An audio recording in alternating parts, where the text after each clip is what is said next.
Hello les amis, j'espère que vous allez bien et bienvenue dans cette nouvelle vidéo. Aujourd'hui je vous propose que l'on revienne sur mon point lecture de juin. Je sais que je vais vous le poster très tard car voilà, avec la canicule j'étais totalement... voilà, je pouvais pas tourner comme je voulais et même là je vous ai tourné cette vidéo mais j'ai le ventilateur dans le coin donc j'espère que ça ne s'entendra pas. Et donc en juin, eh bien pareil, la canicule a aussi un peu impacté sur mes lectures car mon rythme de lecture a été complètement flingué. Pour ce mois, j'ai lu 7 livres et sur ces 7 livres, j'ai eu un coup de cœur. Tout le reste a été de très belles découvertes et également sur ces 7 lectures, il y a eu euh, 2 BD. Voilà, c'est 2 BD et tout le reste ce sont des romans que j'ai à vous présenter. Donc c'est parti, je vais vous présenter tout cela. Et voilà, comme je vous le dis, les points lecture risquent d'être assez décalés car celui-ci, bah, vous allez l'avoir seulement en août pour le coup. Mais j'espère malgré tout que vous allez découvrir des lectures qui vous feront envie.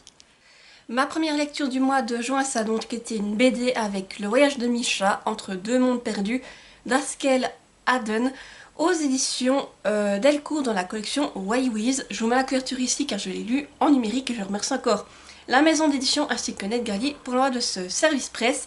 Et donc, pour ne pas vous spoiler, je préfère vous lire le résumé que j'ai sur Livre Addict. Alors c'est parti. Entre Misha et Audrey, les silences ont fini par prendre toute la place. L'absence de la mère, puis l'annonce de la non-binarité de Misha, ont encore aggravé une relation déjà fragilisée. Audrey croit pouvoir retisser le lien en imposant un voyage à deux. Mais la route dévie et les conduit dans le royaume des esprits. Perdus dans cet ailleurs fantastique, sans repère ni issue, Misha et Audrey n'auront d'autre choix que de s'entraider au risque de voir remonter tout ce qu'elles avaient jusque-là tenu à distance. Je vais réussir à parler et j'espère que j'ai bien prononcé car c'est vrai que tout ce qui concerne la non-binarité, j'ai toujours des doutes sur comment on prononce notamment le prénom, mais je crois que c'est Kiel. Je crois que ça doit être juste. Mais c'est vrai que c'est pas des livres que je lis beaucoup et c'est vrai que j'ai toujours des doutes sur comment prononcer, donc je m'excuse si c'est prononcé faux. Et donc ici c'est une lecture à laquelle j'ai mis la note de 7 sur 10. Alors dès le départ, ce que j'ai beaucoup apprécié, c'est qu'on se rend très vite compte, comme je vous le disais, que le lien entre Misha et Audrey, donc sa mère, est rompu, ce qui va nous en plonger dans une ambiance, on va dire, dès le départ, qui est malaisante. Et on est vraiment dans cette idée entre incompréhension et sentiment de rejet, et aussi on est sur l'idée qu'on est sur une absence de non-dit qui va s'accumuler tout au long du récit. Ces vacances, Audrey, elle comptait dessus en fait pour pouvoir renouer, mais les choses ne vont pas se passer comme prévu, comme vous pouvez vous en douter. Et Misha, de son côté, espérait enfin parvenir à parler à sa mère et être accepté sans jugement. Et on va suivre nos protagonistes à travers un voyage qui commence dans le royaume des esprits pour tenter de revenir dans notre monde. Misha et Audrey vont découvrir les spécificités de ce monde tout en faisant différentes rencontres, mais on va dire que dans cet univers, il y a toujours un doute. Est-ce qu'on peut vraiment accorder sa confiance aux esprits en sachant qu'ils ont l'air assez hostiles envers les humains? Au fil de l'intrigue, nos personnages osent enfin avouer leur ressentiment et les éléments qu'ils dissimulent afin de briser la glace, j'ai envie de dire. Et bien entendu, ça ne suffit pas à reconstruire totalement le lien, mais on va dire que déjà des pas ont été faits dans ce sens, en tout cas. Et sinon, dans cette histoire, j'ai particulièrement apprécié un esprit qui va accompagner nos protagonistes durant leur voyage. Et ce qui m'a beaucoup plu en fait, c'est qu'il va se passer différents éléments tout au long du récit et que malgré tout ce qui se passe, tout du long, on a quand même toujours ce doute qui plane sur le fait de savoir si on peut vraiment lui faire confiance ou s'il faut s'en méfier. Et c'est ça que j'ai vraiment adoré dans cette histoire. Pour ce qui est des illustrations, je trouve que c'est un style assez particulier. En fait, on a des personnages réalistes avec des traits précis et expressifs et une colorisation qui se veut volontairement terne à mon avis. Car en fait, on veut vraiment représenter cette idée de malaise de nos personnages tout en y incluant également des scènes aux couleurs plus vives à certains moments. Alors pourquoi j'ai enlevé quelques points? Déjà, j'ai trouvé que le récit me semblait survolé. que ce soit à travers les informations sur le monde des esprits qu'on va nous donner, mais également sur certains personnages rencontrés. Et ça, j'ai trouvé dommage car j'aurais vraiment aimé en apprendre davantage sur cet univers ou sur certains personnages que l'on va rencontrer brièvement. L'autre point qui a un peu fait défaut, je dirais que c'est concernant le passé d'Audrey et Misha. Effectivement, je trouve que on a des flashbacks qui nous permettent de comprendre pourquoi on en a cette situation-là, mais j'aurais apprécié quand même en avoir davantage et je pense que ça aurait mérité d'avoir encore plus de flashbacks pour mieux comprendre la situation dans son ensemble, parce que là je vous dis, on reste vraiment sur cette idée de survoler et c'est ça que j'ai trouvé dommage. J'aurais aimé qu'on entre davantage en profondeur. Voilà ce que j'ai à reprocher à cette histoire. Mais après, c'était une très belle découverte. On va voir tout ce qui va se passer avec nos personnages. Cette notion de confiance, ce lien, comme je vous dis, qui va peut-être, ou plutôt qui va se renouer petit à petit, mais vraiment petit pas par petit pas. Et après, on imagine qu'effectivement, les premiers pas ont été faits et qu'on va continuer dans ce sens. Mais c'est une histoire que je trouve très intéressante et aussi cette notion de malaise, en fait, que j'ai jamais lu. Je n'ai pas souvenir, en fait, d'avoir lu une BD où je me sentais comme ça mal à l'aise en la lisant, parce que vraiment on voit qu'il y a ce malaise entre nos personnages et ça se manifeste à travers la colorisation, mais également ça se reflète sur notre sentiment pendant qu'on est en train de lire le récit. Après, c'est une BD qui est quand même assez longue par rapport au type de BD que je lis habituellement. Là, on est sur une BD qui fait 302 pages, donc il m'a fallu quand même... je l'ai lu sur 2 jours. Mais c'est pour ça aussi que je trouve qu'étant donné le nombre de pages qu'on avait, je pense que ça n'aurait pas été dérangeant d'en avoir plus pour éviter d'avoir cette impression de survoler certains moments. Et c'est pour ça que... voilà, ça aurait été une BD de 50 pages, je pense, j'aurais pas fait le reproche, mais là, sur une BD de ce nombre de pages, eh bien, je pense que ça n'aurait pas été dérangeant d'avoir un peu plus de pages, voilà, vu qu'on en a déjà 300, pour développer davantage certains points. J'ai également lu la suite de L'Arbre et les Étoiles, le tome 2, Les forêts de Schrödinger, de R.H. Wang, en auto-édition. Je vous mets également la couverture ici, car c'est elle que j'ai lu en numérique. Et donc, ici, pour faire juste un résumé du tome 1 sans vous spoiler, en fait on suit Emma, qui est une jeune femme du XXIe siècle, qui va se réveiller 1000 ans plus tard et découvrir ce qu'est devenu l'univers. Donc déjà, elle se réveille sur une toute autre planète. Elle se rend compte qu'à l'heure actuelle, les humains vivent en symbiose avec des génies. En fait, les génies, ce sont des IA, mais encore plus perfectionnés, et qu'en fait, vous vous êtes installé dans le cerveau. Voilà, et elle va faire la rencontre du conciliateur, qui est la personne qui est, on va dire, qui a la fonction, voilà, on va dire ça comme ça, de faire que tout se passe bien entre les génies, qu'il n'y ait pas de guerre qui éclate entre génies. Et Emma, elle pourrait bien l'aider du fait qu'elle est capable d'accéder à un type d'information qui est inaccessible pour tous, car elle est sous la forme d'un livre. Voilà tout ce que je peux vous dire pour le résumé. Et donc à ce tome 2, je lui ai mis la note de 8 sur 10. Alors je remercie encore l'autrice pour sa confiance et pour avoir permis de continuer à découvrir son univers. Et ici, ce que je peux déjà vous dire, c'est que l'on reprend directement l'histoire là où on l'a laissée dans le tome 1. Donc vraiment, c'est une suite directe, c'est ça qui est intéressant. On retrouve nos personnages là où on en était à la fin du tome 1. Et ça, c'est vraiment intéressant. Et je vais aussi retrouver directement la plume prenante, immersive et détaillée de l'autrice. Ce tome est également très intéressant car il nous permet à la fois de découvrir une nouvelle planète tout en apprenant davantage sur les génies. Emma va également poursuivre la lecture de son livre et va ainsi découvrir ce qu'il s'est passé sur Terre à l'époque et ce qui a poussé les humains à la conquête spatiale et ce qui a provoqué la naissance des génies. Si vous aviez vu ma chronique sur le premier tome, je vous avais dit que dans ce premier tome, justement, on suivait principalement Emma. Ici, dans le deuxième tome, la narration va se partager entre, effectivement, Emma, mais également différents personnages secondaires, afin que nous, lecteurs, nous puissions clairement comprendre le fonctionnement de cette nouvelle planète. Et je peux également vous dire que même dans un univers futuriste, nous nous rendons très vite compte que certains thèmes abordés restent similaires à ceux que nous connaissons aujourd'hui sur Terre. Je peux également vous dire que vous allez être surpris de la manière dont certains éléments reprennent leurs droits. voilà, je ne vous en dis pas plus, je vous laisse lire le livre pour savoir ce que ça signifie. Pour ce qui est du dénouement final, je l'ai trouvé prenant et je peux vous dire qu'il promet également la découverte d'un nouvel univers tout en dévoilant une facette plus sombre sur les génies et ça donne juste envie de se jeter sur le 3e tome. Et pourquoi j'ai enlevé un point à cette lecture? En fait, je dois dire que j'ai été perdue à plusieurs reprises lors des changements de point de vue, même s'ils étaient clairement indiqués. Pour moi, à chaque fois, j'avais du mal à me remettre avec le personnage que l'on allait suivre, en fait, vers le personnage vers lequel on revenait plutôt. Et aussi, il faut préciser que ça reste une intrigue qui est assez vaste, au point que voilà, dès qu'on changeait de narrateur, pour moi, il me fallait un moment pour me réadapter. Et aussi, peut-être que ça a eu aussi un impact sur la note.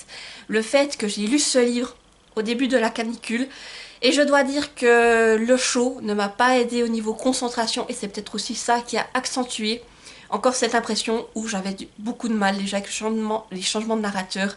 Mais comme je vous dis, c'est clairement indiqué, donc je le savais, mais c'est juste moi qui avais du mal à me remettre en fait avec le nouveau narrateur. Mais sinon, c'est une très bonne histoire. Il y a des points très intéressants qui sont abordés à l'intérieur. J'ai appris énormément de choses que je n'aurais jamais imaginées, mais qui sont juste incroyables. Et vraiment, vu comme ça se termine, j'ai juste hâte de lire le tome 3. Et je suis toujours prise dans l'histoire. Et après, c'est vrai que la science-fiction, c'est un univers que j'aime beaucoup, que je ne lis pas très souvent malheureusement, mais qu'il faudrait peut-être que je lise davantage. Et c'est vrai que quand c'est des univers plus vastes, comme ça, eh bien, j'ai un peu plus de mal. Et en plus, là, avec la chaleur, eh bien, ça n'a pas aidé. Mais en tout cas, je peux vous recommander vivement cette lecture, car vraiment, on est sur une plume qui est incroyable. L'univers, malgré tout, me semble accessible, même si, comme je vous dis, il est vaste, mais on comprend très bien ce que l'autrice nous décrit. Et on est pris après dans l'histoire d'Emma et on veut savoir ce qui arrive. Et puis tous les éléments qui nous sont dévoilés petit à petit, on en apprend tellement au fur et à mesure qu'en fait on s'ennuie pas. Et là, comme je vous dis, je sens que le tome 3 va encore nous réserver pas mal de surprises. J'ai aussi lu Un frisson suisse, donc Des Croix dans la nuit de Lou Magel aux éditions Ouzou Suisse. Donc je vous montre la couverture qui est juste magnifique. En plus, moi qui adore les loups, là vous voyez le loup en arrière-plan, c'est génial. Et je dois vous avouer que quand je l'ai reçu, j'avais vraiment hâte de le découvrir. Et donc je remercie encore la maison d'édition qui a eu la gentillesse de m'envoyer ce service presse ainsi que pour sa confiance. Donc ici, on suit Niels ainsi que ses amis Lali et Sam. Et on va dire que leurs parents font partie du GIPF, donc c'est le groupe indépendant pour la protection de la faune. Et là ils sont sur une nouvelle mission, ils sont en Valais dans une ferme. Et en fait ils vont suivre l'évolution d'une meute de loups dans le Val d'Erens. Et on va dire que très vite les enfants se rendent compte que leurs hôtes ont des soucis avec les loups. Et droit à ce moment-là, il y a également un investisseur, un homme d'affaires, qui vient proposer de racheter leur terrain. Voilà. Et donc, on va se poser des questions si c'est vraiment la faute des loups, tout ce qui se passe dans la ferme. Voilà tout ce que je peux vous dire. Et donc ici, alors, c'est une lecture à laquelle j'ai mis la note de 9 sur 10. J'ai passé un super moment de lecture. Et même si c'est un polar jeunesse qui est normalement recommandé dès 10 ans, j'ai quand même relevé quelques avertissements que j'ai mentionnés dans ma chronique. Mais disons que ça a à voir avec les animaux. Et si vous avez des enfants qui sont sensibles à la cause animale, allez peut-être voir ces avertissements avant de leur donner ce livre, car voilà, je préfère les mentionner et au cas où, vous pouvez les retrouver comme d'habitude sur le blog tout au fond de la chronique. Ils sont indiqués et moi je ne vous les dis pas là pour ne pas vous spoiler, au cas où, voilà, mais si vous voulez les voir, vous savez où les trouver. Donc déjà dans cette histoire, comme vous pouvez vous en douter, on met en avant la protection des animaux, mais on parle aussi des dégâts qu'ils peuvent causer dans les fermes. Donc vous pouvez imaginer ici c'est plutôt des loups qu'on va parler. Et comme d'habitude avec les frissons suisses, on est sur une plume simple, prenante et qui est totalement adaptée pour de jeunes lecteurs. L'intrigue se déroule donc dans une ferme isolée où notre protagoniste, Niels, ainsi que ses amis et ses parents séjournent pour étudier l'évolution d'une meute de loups, comme je vous le disais. Rapidement, nous nous rendons compte également que Niels est très proche des animaux et qu'il semble même avoir une sorte de don avec eux. Les loups ont un rôle clé dans cette histoire, au point qu'ils vont commencer à préoccuper les propriétaires de la ferme qui ont des craintes pour leurs chèvres, mais également pour eux-mêmes. Et les incidents qui vont se dérouler à la ferme vont lancer Niels et ses amis dans une enquête aux révélations à la fois troublantes et également dangereuses. Pour ce qui est du dénouement final, j'ai trouvé qu'il était vraiment intéressant et je peux également dire qu'il se termine sur une note à la fois touchante et joyeuse. Et comme d'habitude avec les frissons suisses, nous avons de magnifiques illustrations à l'intérieur qui sont réalistes, colorées et immersives. Donc vraiment, on a l'impression de vivre l'histoire aux côtés de nos personnages et j'aime beaucoup. Donc ici, voilà, je vous montre juste une image. Vraiment, c'est superbe. Et je trouve que pour une lecture jeunesse, ça fait vraiment le job. Je vais juste essayer de vous en montrer une autre sans trop vous spoiler. Voilà. Et donc, c'est vraiment des lectures qui se lisent très vite. Vous êtes toujours sur des lectures qui font... Celle-ci fait 115 pages et c'est écrit grand et aéré, donc voilà, ça se lit très vite et quand on est pris dedans, vraiment, c'est une lecture qu'on dégomme tout simplement. Et là, vraiment, c'est toujours des lectures que j'ai du plaisir à découvrir et celui-ci, voilà, comme ça parlait de loup, j'étais vraiment curieuse et là je me suis régalée et j'ai apprécié suivre l'enquête de Niels et découvrir ce personnage et voir à quel point il est proche des animaux. Je vais maintenant vous parler de mon coup de cœur du mois. Il s'agit d'Agence Perdido, le tome 2, le musée effacé de Victor Dixon aux éditions Bayard Jeunesse. Voilà, je montre la couverture, j'espère que vous la verrez bien car il y a des reflets. Et là, vous avez le magnifique jaspage aussi. Vraiment, ces livres sont sublimes. Et donc, c'est une lecture que l'on a à nouveau faite en lecture commune avec les mêmes personnes que pour le tome 1. Donc, si je vous fais un bref résumé du tome 1, on est dans un monde en fait où les croque-mitaines existent. Les gens bien entendu ne sont pas au courant et les croque-mitaines peuvent apparaître dans notre monde pour dérober des choses, voire des personnes. On suit à ce moment Lucie qui a perdu sa mère il y a environ une année. Alors, sa mère a disparu et justement en apprenant l'existence des croque-mitaines, Lucie est persuadée que sa mère a été enlevée par un croque-mitaine. Et donc, elle va découvrir tout cet univers aux côtés d'une personne bien mystérieuse qui se nomme Rita Perdido. Voilà tout ce que je vais vous dire. Alors pour ce tome 2, pareil que pour le tome 1, gros coup de cœur, je me suis régalée. Et ce que j'ai trouvé déjà bien, c'est que quand on entame ce tome, en fait, on est directement remis dans l'action car vraiment, on reprend l'intrigue là où on l'a laissée à la fin du tome 1 et donc on se remet directement dans la dynamique de l'histoire. Et on retrouve vraiment les personnages là où on les avait laissés, au moment où on les avait quittés, et ça c'est très agréable. Comme pour le tome 1, on est sur une plume qui est immersive et addictive, tout en restant simple et accessible aux jeunes lecteurs, mais vraiment c'est un vrai régal à ce niveau-là. Et comme pour le premier tome, on a également des doubles pages illustrées qui nous permettent encore davantage de nous immerger dans l'histoire. Je ne sais pas si je peux vous les montrer. Il faut déjà que je les retrouve parce qu'il y en a 3, il me semble. Voilà tout ce que je peux vous montrer. Voilà, juste pour vous donner une idée. Et puis vous avez un texte et à chaque fois il y a quelque chose à rechercher. C'est vraiment très interactif. Et j'adore cette idée. Et je dois vous dire que des fois ce que l'on doit faire n'est pas évident comme pour le tome 1. Il y a une tâche que l'on doit faire sur une de ces doubles pages, mais j'ai galéré pour comprendre en fait ce que je devais trouver alors qu'en fait la réponse était littéralement sous mon nez. Et un autre point que j'ai vraiment adoré, c'est que l'auteur n'épargne pas ses lecteurs avec des moments spooky. Et je peux vous dire que même si on est sur du jeunesse, il y a plusieurs moments où ça m'a donné froid dans le dos. Et je peux même vous dire que certains passages, je voyais certaines choses venir et je me disais non mais l'auteur n'a pas osé faire ça, on reste quand même dans du jeunesse et tout. Eh bien si, il a osé le faire. Et franchement, comme je vous dis, même pour moi en tant qu'adulte, ça fait froid dans le dos. Dans ce tome, j'ai également apprécié découvrir de nouveaux croque-mitaines ainsi que leurs oubliettes, donc c'est les endroits où les croque-mitaines vivent et qui sont vraiment très spécifiques selon le croque-mitaine. Et pareil avec ces nouveaux croque-mitaines, on découvre également de nouvelles particularités et c'était vraiment très intéressant pour ce tome. L'intrigue continue aussi ses révélations et j'ai envie de vous dire que comme pour le tome 1, je n'ai rien vu venir et je me suis retrouvée tout simplement sur les fesses, voire même bouche bée en me disant mais waouh, je ne m'attendais pas du tout à cela.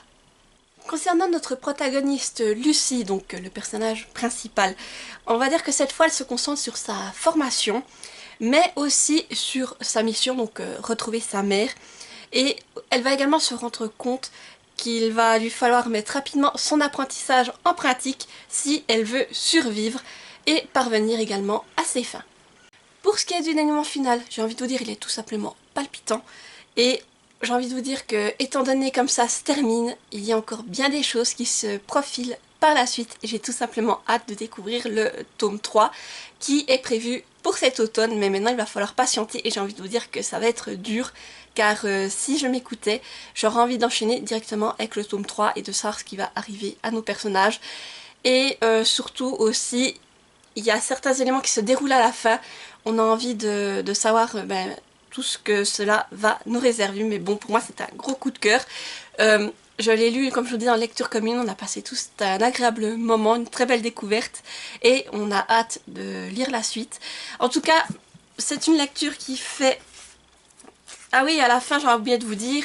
Vous avez également, comme pour le tome 1, le rapport de retrouvage de Lucie. Je ne vais pas vous le montrer, c'est que justement, elle reparle des croque-mitaines qu'elle a rencontrés et on a les images des croque-mitaines, justement, pour vraiment bien se les imaginer. Mais je ne vais pas vous le montrer pour ne pas vous spoiler. Et à la fin, on a également le glossaire du retrouveur, où on a les mots spécifiques qui sont utilisés au niveau des retrouveurs, par exemple les oubliettes, comme je vous disais, les endroits où vivent les croque-mitaines. Et à la fin, on a également l'équipement du retrouveur. Ça, par contre, je peux vous montrer, voilà, les indispensables pour être retrouveur et pourquoi. Et donc, comme je vous disais, c'est une lecture qui fait, juste que j'arrive à la fin, plus de 540 pages. Mais j'ai envie de vous dire, c'est écrit grand et aéré, juste pour vous montrer. Voilà, c'est comme ça. Et ça se lit très vite, on est pris dans l'histoire. Et j'ai envie de vous dire, on voit tout simplement pas les pages défiler. En tout cas, moi, une fois que j'étais prise dedans, j'enchaînais les pages. Et des fois, j'ai envie de vous dire, voilà. Il faut dire aussi, j'ai lu Agence Perdida au moment de la canicule. Donc c'est vrai que j'étais pas mal ralentie à cause de la chaleur. Mais je pense que je l'aurais lu à un autre moment. Je l'aurais tout simplement dégommé. Et je pense que même si je découpe la lecture, je pense que j'aurais fait comme avec le tome 1, je ne me serais pas arrêtée, j'aurais enchaîné directement avec les suites parce que c'était tout simplement impossible d'attendre pour continuer. Et vraiment, je me suis régalée. Pour moi, c'est un gros coup de cœur. Et comment vous dire, j'ai hâte d'être cet automne pour avoir le tome 3 en ma possession. J'ai également lu Nimé et la fleur luminescente de Plo et Myriam Allard aux éditions Jungle. Je vous mets ma couverture ici car je l'ai lu en numérique. Et je remercie encore la maison d'édition ainsi que NetGalley pour l'aide de ce service presse. Et donc ici on suit Nimé qui a grandi avec son grand-père et celui-ci a partagé avec elle son savoir et tout ce qu'il connaissait au niveau des plantes. À la disparition de celui-ci, elle va retrouver un carnet où justement il consignait différentes informations et notamment où il parle d'une fleur unique, une fleur luminescente. Nimé décide donc de partir à la recherche de cette fameuse fleur. Donc ici c'est une lecture à laquelle j'ai mis la note de 7 sur 10. Alors c'était une BD agréable et aussi c'est une BD jeunesse, j'ai envie de dire, qui est vive et pétillante et qui aborde des thèmes qui sont vraiment très intéressants, notamment celui du deuil, de la confiance et de la fragilité des écosystèmes. Tous des thèmes que je trouve vraiment très intéressants et justement notamment le dernier thème qui sensibilise à la cause de notre planète. Après la découverte de ce carnet, Nimé, elle est prête à tout pour partir à l'aventure et en fait son but c'est de réaliser le rêve de son grand-père en ramenant la fameuse fleur luminescente. Au fil de son voyage, elle va rencontrer différents personnages et des créatures insolites.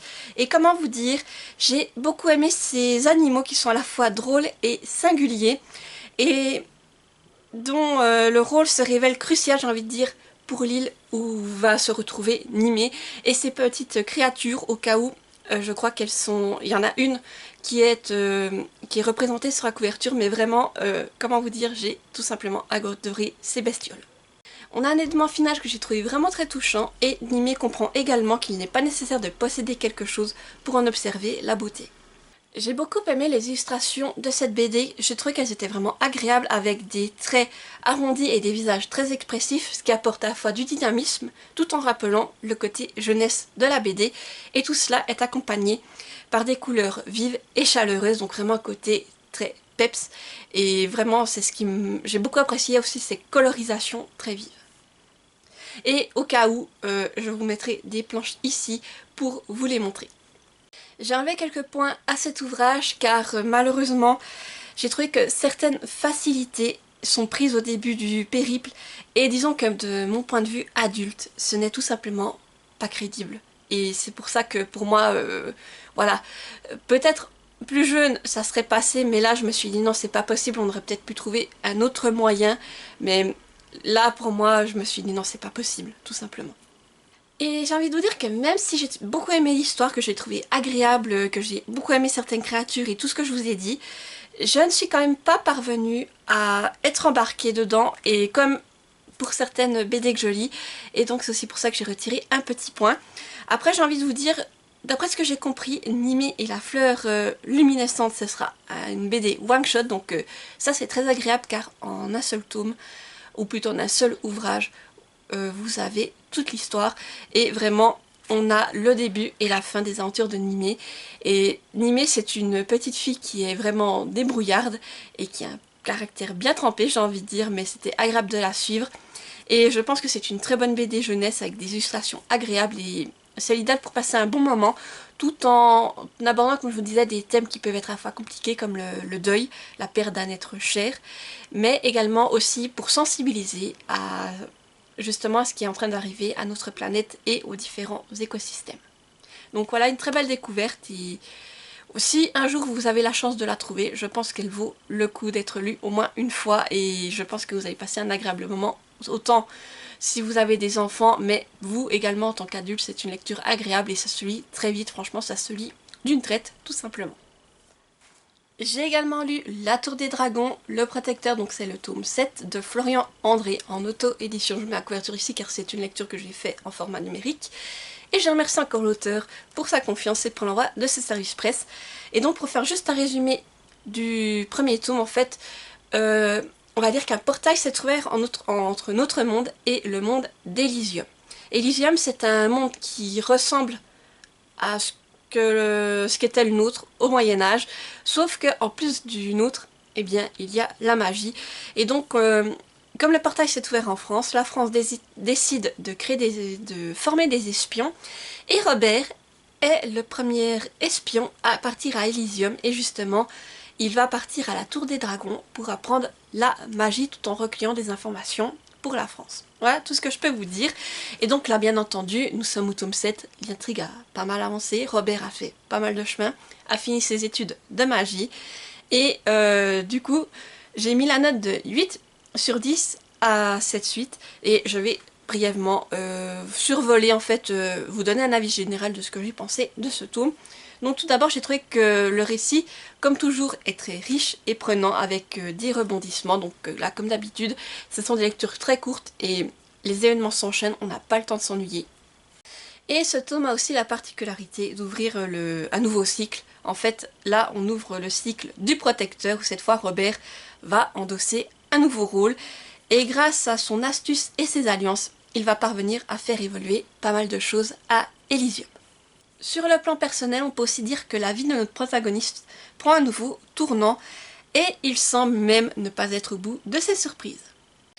Je dois dire aussi que j'ai beaucoup apprécié retrouver certaines créatures fantastiques et tout particulièrement l'une d'entre elles, je ne peux pas vous dire laquelle pour ne pas vous spoiler, mais ces créatures, je peux juste vous dire que nous les avions déjà côtoyées dans les tomes précédents.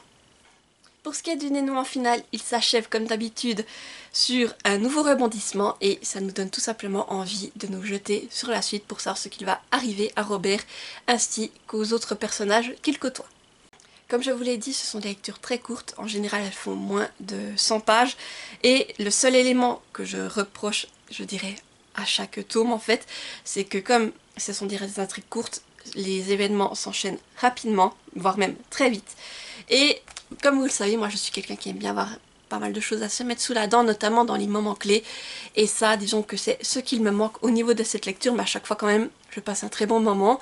Et là, je suis curieuse de voir ce qu'il va arriver à Robert par la suite, mais en tout cas, c'est une très bonne découverte. Et pour les gens qui aiment les petites lectures, les petits tomes, je pense que c'est l'idéal, surtout si vous aimez tout ce qui est fantastique, parce qu'on reste quand même en contact avec notre univers. Et avec de la magie et des péripéties. Je pense que vous allez vous régaler à ce niveau-là. En tout cas, moi, c'est le cas. Et là, vraiment, je suis curieuse de voir tout ce que Robert va tout ce qui va encore arriver à Robert par la suite. Je vais maintenant vous présenter le livre qui était prévu pour le Synesthesia Book Challenge organisé par les Fantasy de Bullish. C'était le livre qui était prévu pour le mois de mai. Je l'ai commencé en mai mais malheureusement je l'ai terminé en juin. Et là il fallait un livre associé à la couleur violette et j'avais décidé de lire Chasse nocturne d'Alexandra Christo aux éditions de Saxus. Donc je vous montre la couverture, voilà, que je trouve magnifique, et vous avez également un jaspage. Et donc ici, pour vous faire un bref résumé, on suit Atia qui est une néfaste, et même la dernière des néfastes, c'est une créature en fait qui se nourrit de peur et de cauchemars. Sa famille a été massacrée à l'époque, sa famille et les autres membres de son espèce, je dirais même, ont été massacrés à l'époque par les dieux. Et elle n'a qu'une idée en tête, se venger. Et de l'autre côté, on a Silas qui est un héros, donc un être chargé par les dieux de transmettre leur message et de transporter les morts. Et lui, eh bien en fait, en devenant un héros, parce que de base c'était un humain, il a perdu tous ses souvenirs et il aimerait bien les retrouver. Et donc ces deux-là vont s'associer pour justement parvenir à leur but, donc pour Atia se venger et pour Silas retrouver ses souvenirs. Et pour cela, disons que ça va pas être aussi simple que cela, car en fait, pour que chacun arrive à son but, eh bien il va d'abord falloir tuer un vampire, une banshee et après le dieu qui a ruiné leur vie. Voilà tout ce que je peux vous dire. Et donc ici c'est une lecture à laquelle j'ai mis la note de 8 sur 10. Et aussi tout ce que je peux vous dire c'est que ce livre me faisait très envie depuis que je l'ai vu, justement, que je l'ai ajouté à ma wishlist. Et justement je suis heureuse d'avoir pu enfin le lire. Je tiens aussi à vous préciser qu'il y a différents avertissements qui sont mentionnés au début du livre, que c'est bien de connaître à mon avis, et au cas où, je vous les ai tous mentionnés dans la chronique sur le blog, donc comme d'habitude, ils sont tout au fond de la chronique. Avec cette lecture, ce que je peux déjà vous dire, c'est que j'ai directement plongé au cœur de cet univers qui est vraiment très intéressant. Et on est donc sur de la fantasy qui mêle à la fois des créatures fantastiques, donc comme les vampires et autres, que l'on ne voit pas beaucoup, j'ai envie de dire, à la mythologie. Et ça m'a vraiment beaucoup plu. Donc pareil pour nos personnages principaux, j'ai envie de dire, ce sont des créatures qui sont peu courantes. Et c'est déjà agréable de découvrir leurs particularités. Et aussi j'ai apprécié la diversité des êtres qu'ils vont rencontrer au fil du récit. Pour ce qui est de la narration, donc là on est sur une narration multiple qui va se partager entre Atia et Silas. Et j'aime beaucoup ce concept car justement ça nous permet de découvrir les motivations et les sentiments de chacun des personnages. Je dois dire que le gros point fort de ce livre, ce sont ces personnages, aussi bien nos protagonistes que les personnages secondaires et que les liens qui vont se créer entre eux au fil de l'histoire et des péripéties sont très bien réalisés, que là je me suis régalée à ce niveau et que vraiment je trouve que les personnages que l'on va suivre dans ce récit sont complets et pour moi je trouve que c'est vraiment le point fort, le point clé de ce récit. On a également une évolution au niveau des personnages qui est intéressante, tout comme la romance qui va se développer gentiment et qui est parvenue à me séduire. Et comme je le disais, des fois il y a des romances avec lesquelles j'ai du mal, mais celle-ci, elle est vraiment très bien passée. Et je dois dire que j'ai même apprécié le fait que l'on glisse également d'autres moments de romance. Voilà, je vais juste le lire comme ça pour ne pas trop vous spoiler à travers le récit. Pour ce qui est du dénouement final, j'ai trouvé qu'il était vraiment prenant avec son lot de révélations. Et vraiment, il y a certaines choses que je ne m'attendais pas à découvrir et qui m'ont vraiment surprise. J'ai retiré un point car c'est vrai que j'ai trouvé dommage que l'intrigue comporte quand même quelques longueurs alors qu'on est sur un roman one-shot. Et voilà, donc normalement je m'étais dit que, étant donné que c'était un one-shot, je pensais que ce serait une histoire qui serait peut-être plus développée sur certains points, surtout étant donné l'univers qu'on avait. Et je trouve que c'est ça qui est dommage, c'est qu'on a ces longueurs et qu'on aurait pu développer d'autres éléments, surtout que le livre fait, alors, combien de pages? Fait 380 pages. Et c'est dommage sur ces 380 pages d'avoir des longueurs, surtout quand on a un univers comme celui-ci, et que peut-être on aurait pu donner des détails plus intéressants sur certaines choses. Voilà, c'est le seul point que j'aurais à reprocher au niveau de ce livre. Mais après, c'est vrai que l'autre avantage, ben là, c'est qu'aussi vous avez un one shot. Donc vous avez toute l'histoire d'Atia et Scylla sur un seul tome. Et c'est vrai que ça, c'est intéressant, même si, comme je vous dis, il y a quelques longueurs. Après, en tout cas, moi, je ne regrette pas de l'avoir lu. J'ai beaucoup aimé, comme je vous disais, tous nos personnages. Je me suis attachée à eux. J'ai apprécié les suivre. J'ai apprécié découvrir leurs secrets. Découvrir les sentiments qu'ils éprouvent au fil de l'histoire. Leur évolution aussi, qui est très intéressante. Et vraiment, je me suis régalée à ce niveau-là, car vraiment, plus que l'intrigue, je dirais, c'est vraiment les personnages. J'aimais être avec eux, j'aimais passer du temps avec eux. Et c'est vrai qu'en refermant le livre, je me suis dit, bah, c'est dommage de les quitter, car vraiment, ce sont des personnages que j'ai beaucoup appréciés. Et ce que j'ai apprécié vraiment aussi, c'est ce que je vous dis, cet univers, il fait d'avoir des créatures fantastiques qu'on ne rencontre pas tous les jours, en tout cas pas dans tous les livres. Et aussi ce mélange avec la mythologie et l'univers qui en découle tout simplement. Donc pour ça, je pense que si vous aimez tout ce qui est fantasy avec des créatures surnaturelles et la mythologie et une quête, et que si vous aimez les liens forts qui se créent au fil de l'aventure et les personnages bien construits, eh bien je pense que il vous faut découvrir cette lecture et je pense que vous avez passé un agréable moment. En tout cas pour moi c'est le cas et je suis contente d'avoir pu enfin lire ce livre, même si c'est avec un peu de retard pour le challenge. Je pense que je vais être maintenant, soit il faut que je rattrape mon retard, soit je vais être décalée de 1 mois tout du long, mais bon, au moins j'ai lu mon livre violet pour le Synesthesia Book Challenge et en plus j'ai passé un agréable moment. Et aussi un autre point que je vais peut-être vous montrer pour terminer, je vous ai montré le livre avec sa jaquette, mais voilà à quoi il ressemble sans jaquette, c'est juste magnifique, voilà. Et puis derrière il est tout simple, mais c'est vraiment magnifique, et en plus c'est mes couleurs, donc voilà. Une belle découverte que je ne peux que vous recommander également. Et voilà, j'arrive au bout de ce point lecture, j'espère qu'il vous aura plu. N'hésitez pas à me dire en commentaire si vous avez déjà lu certains de ces livres ou si je vous ai donné envie d'en découvrir certains. Et comme d'habitude, n'hésitez pas non plus à me dire si vous avez eu des coups de cœur sur le mois de juin ou des déceptions. Et si vous êtes trop timide pour laisser un commentaire, là vous pouvez me mettre des emojis. Donc là vous pouvez me mettre un emoji éclair, un emoji loup ou un emoji, je réfléchis, feu. Pour chasse nocturne, je ne vous dis pas pourquoi, mais si vous lisez, vous le découvrirez. Et vous pouvez également me mettre les 3 livres empilés. Et comme d'habitude, n'hésitez pas à mettre un petit pouce en l'air pour soutenir la vidéo, à activer la petite cloche pour ne pas rater celles qui vont suivre, et à vous abonner car ça fait toujours plaisir. Et ça permet de soutenir la chaîne. Et sur ce, je vous dis à mercredi prochain pour une prochaine vidéo. Et portez-vous bien. Bye bye!